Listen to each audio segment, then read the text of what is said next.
Welcome everyone. Welcome to the 2023 New Jersey International Film Festival Filmmaker Q&A session. Today we have a wonderful filmmaker from Mexico, and we're going to be talking about his film Black Moon for the next 25 minutes. And we also have Lauren Bromberg. She's one of the festival jurors, and she's going to be helping me ask questions of Tonatiuh, who's nice enough to come all the way from Mexico via Zoom to do this Q&A. But before we do that, I just would like to let you know the 28th Annual New Jersey International Film Festival will be taking place on the weekends between June 2nd and June 11th. The festival is a hybrid festival, which means most of the films will be available online and in person. And when you buy a ticket, that ticket is good for both. So you can watch the movie in the morning, and then you can come and watch it in the evening. And we will have the benefit of having the filmmakers available, and they will be doing Q&As after the screening. So come and join us. It should be a lot of fun. I will share a screen at the end of this Q&A to show you how you can buy tickets. But if you'd like to have a website quick and dirty, you go to njfilmfest.com and click on current events, and then click the buy tickets red button for the 2023 New Jersey International Film Festival. So we have Tonatiuh García Jiménez here. He's the director of Luna Negra, or Black Moon, and Lauren Bromberg is here. Welcome, you guys. Thank you for joining us. Hi there. So tell us where you are based, Tonatiuh. Where do you live? I live in Jalapa, which is the capital city of Veracruz State.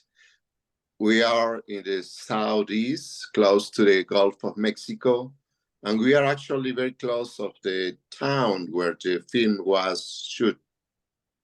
That was one of the questions I was going to ask you, because I saw one of the police cars had Veracruz on it, so I figured you were close by.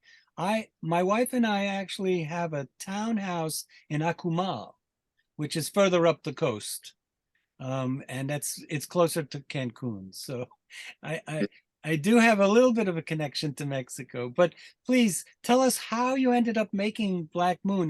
It's based on a true story, correct? It is inspired by a true story. All events happened here in Veracruz. A company, Brazilian company, actually wanted to build a dam in one of the rivers that cross here in Veracruz, and people organized, and they were conscious that this project will damage a lot their communities. So they stopped the project for two main reasons. One, because the company didn't have all the permissions to build this monumental project that will damage the lands where they cultivated their fruits and mango, lemon, and the company give money to obtain all those permissions from the government, right, congressmen, and so on. And the second reason is that all the activities that the communities had, it will stop, like the rafting they do, right, the tourism that they receive every season, and also the daily activities like fishing, and that's why they didn't want to have this project on their land. They protested, yeah. Lauren, would you like to ask a question? Yeah, I was wondering, okay, my questions are about the end of the movie, but I'm going to save that for later. I'm wondering how you came up with the title, Black Moon, and what that means to you.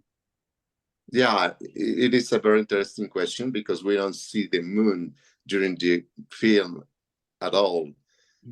But we wanted to recreate the atmosphere, the color palette, the mood of these nights that happen in these communities. We see a lot of the bright of the moonlight on the river.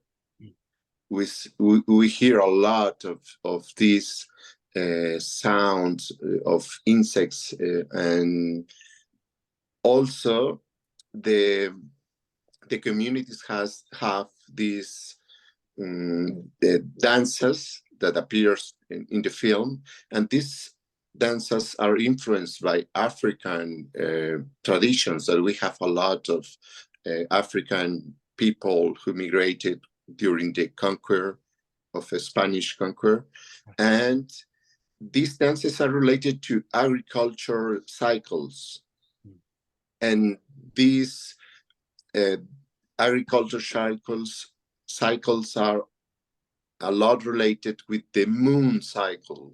So and that's why we wanted to have this title, Black Moon, and also because the moon is in pain.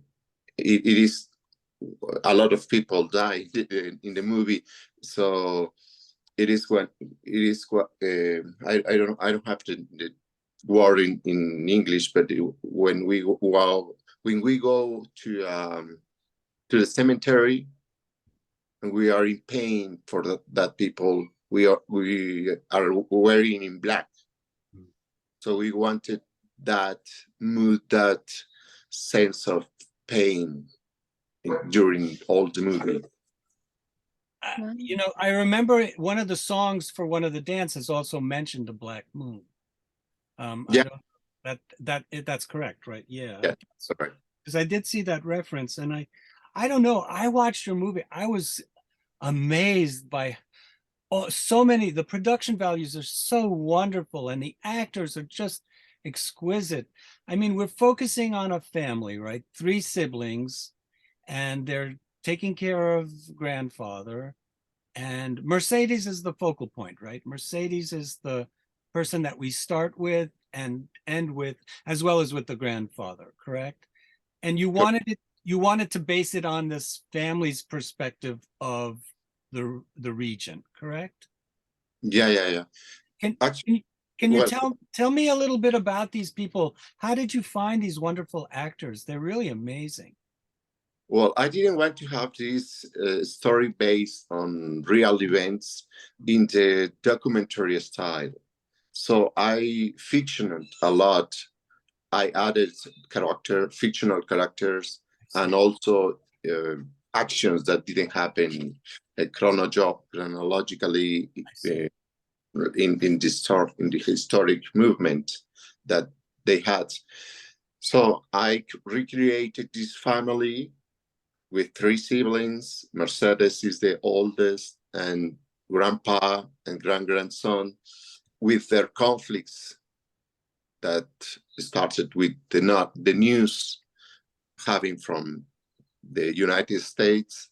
Right. So I added also more problems or more topics for the movie, and not only having this social problem that they had in their community, Right. like migration, alcoholism, bullying, harassment, and also death, love. Yeah. But tell us about the actors. They're really great. Yeah. Your question about the Yeah, actors. they're so terrific. Who plays Mercedes? I mean, I wrote all the names down, but tell us how you found them. Yeah. Eileen Yanez is performing Mercedes, and she's a great actress. And she won 2 Ariel awards. Wow. But I wanted to combine these professional actors with non-actors, with people who Most of them they were cast in the town of Jalcomulco, where the community, the main community, where the conflict happened. The grandpa is a person that we picked up from this town, Jalcomulco, and it has an addition of that he participated in the social protest. Cupertino Alvarez is his name. And also the grandson, he is a child that we found having the casting there. We did like more than we have more than 200 children coming for casting in town. So we selected the main child character and also for all other children for this classroom that we recreated. Yeah. Amazing. We have a Raul Briones who performs, and he won last year the Ariel for Best Actor in another movie, Mexican movie. And we have Isabel, who is performing. I forgot her name. The name. Camila. Yes, thank you, Camila. She's from Veracruz, and she's having his first feature film.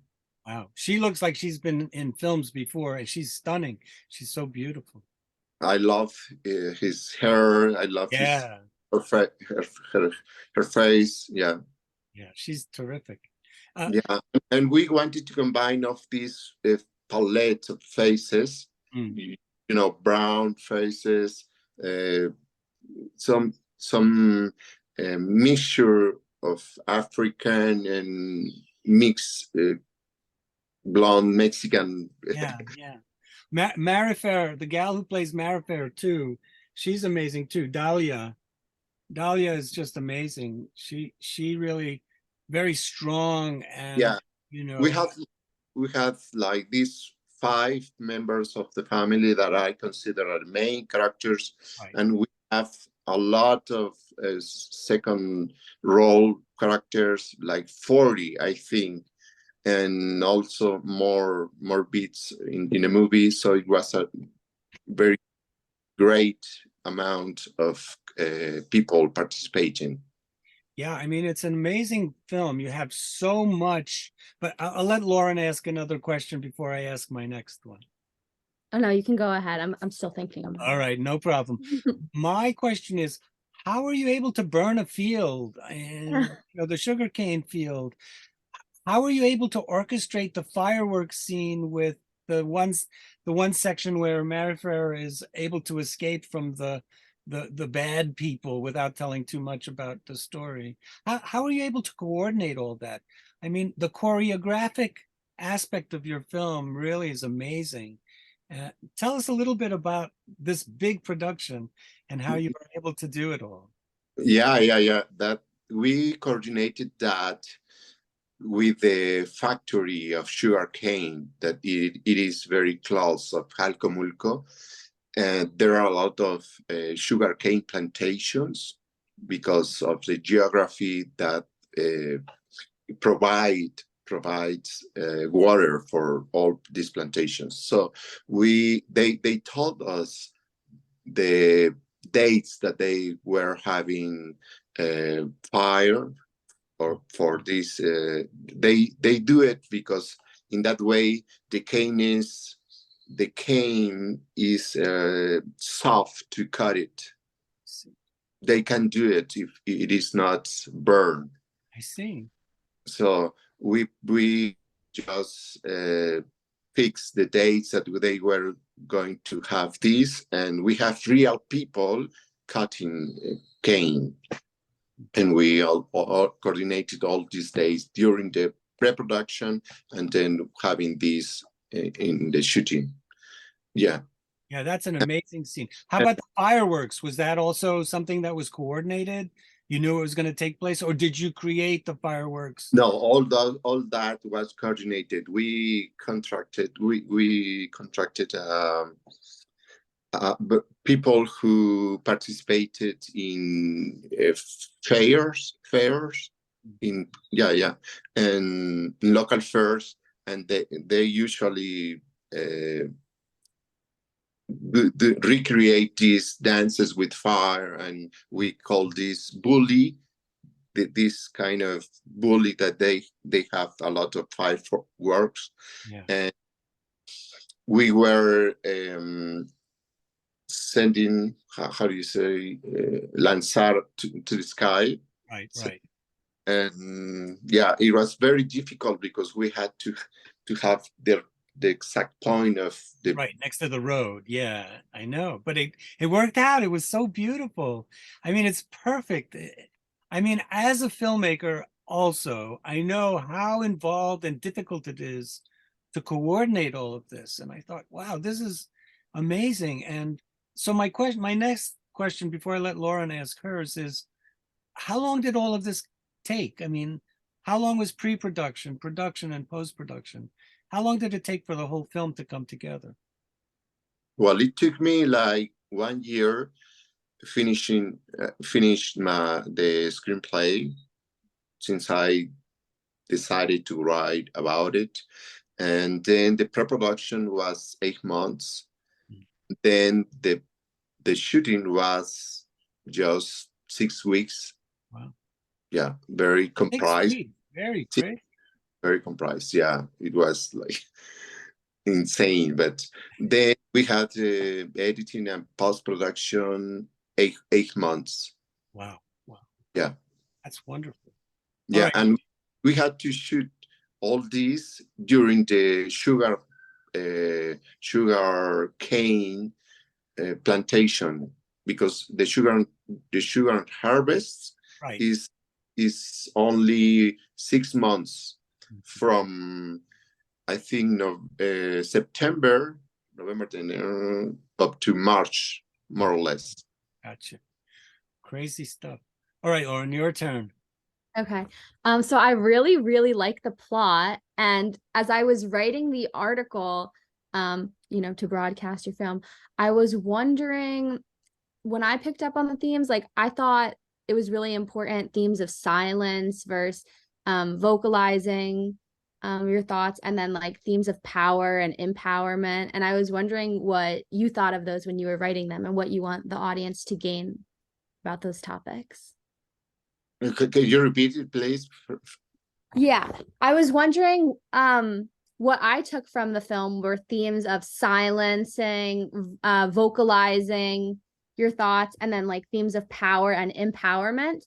And I was wondering if you had strong thoughts on those themes also when you were writing them, or what you want audience to take regarding those themes. Themes. Yeah. Themes. Yeah. Well, there are a lot of themes. So the main theme is, the main topic is this of social protest, that people can be organized and stop transnational.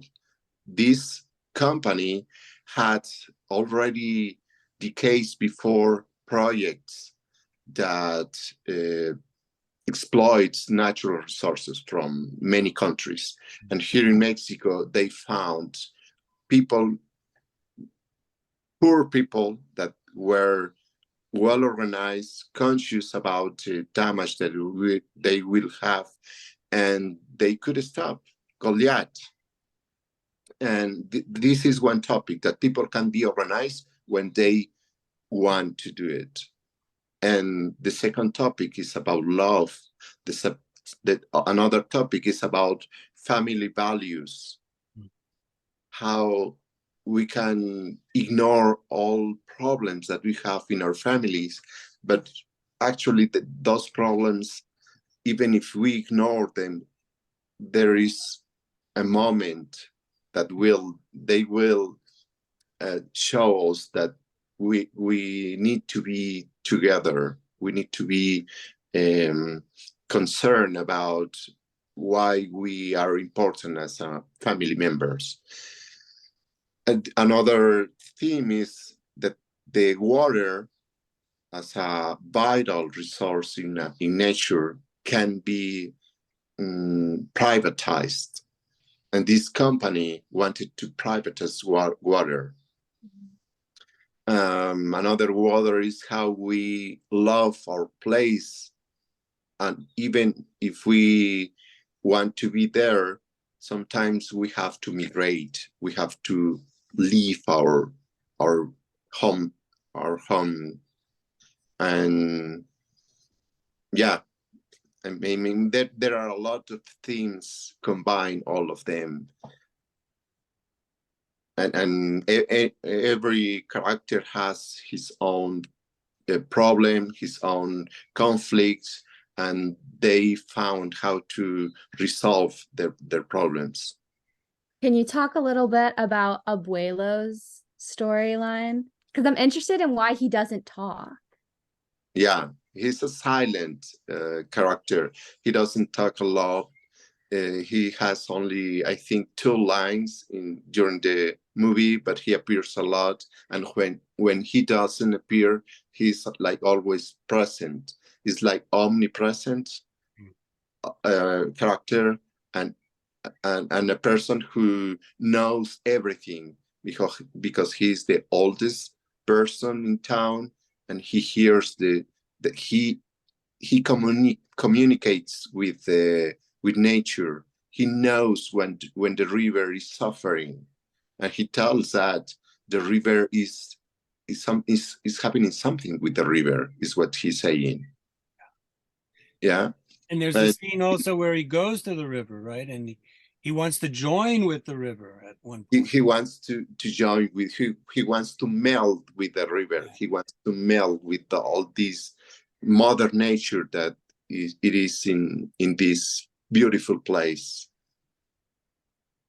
Wonderful. Well, I would like to take the opportunity now to show our audience how they can come and meet you, as well as to buy tickets for the screening. So I'm going to share screen, and let me just do this first to make sure I have everything set up correctly. And then I will show you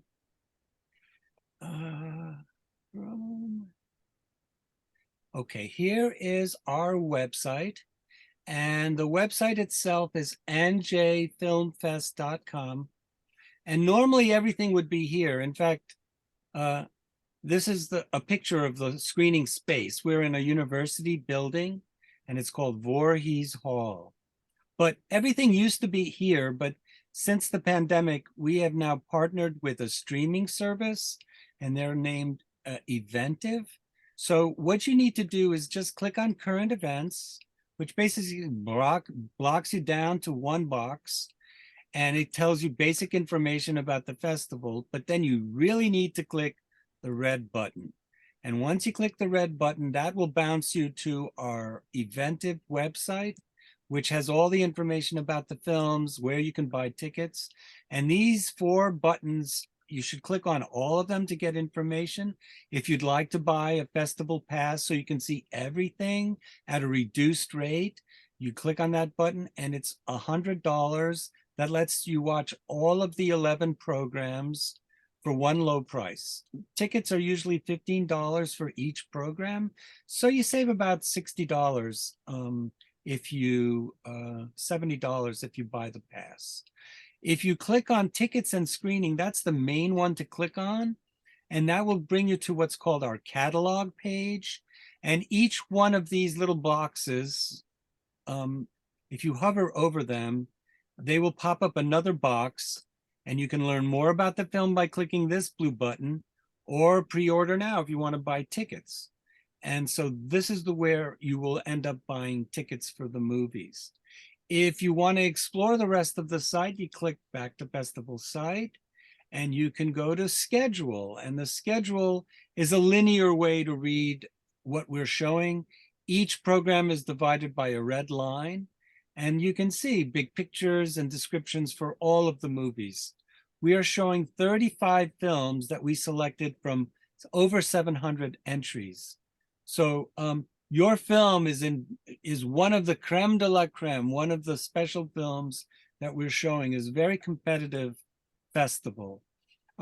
You want more information also, you can go to the film guide page, and as you can see, Luna Negra, and you click on that, and they'll give you also some information about the film, and Tonatiuh is listed, as well as all the main players. And you can also buy tickets by clicking on select showing. So I'm going to stop sharing. I want to thank you both for joining us today, and thank you for doing this Q&A. And you guys stick around after I stop recording so I can ask you some other questions, because I have questions I don't want to reveal to the audience yet, because they deal with the ending, and I'm hoping that you can answer those questions. So folks, come and join us on June 10th for the in-person screening at 7 p.m. Or if you want to watch it online, you're welcome to do that too. The film is available for 24 hours on June 10th, so you can watch it that way as well. Thank you so much, guys, for joining us. Thank you. Thank you. Bye.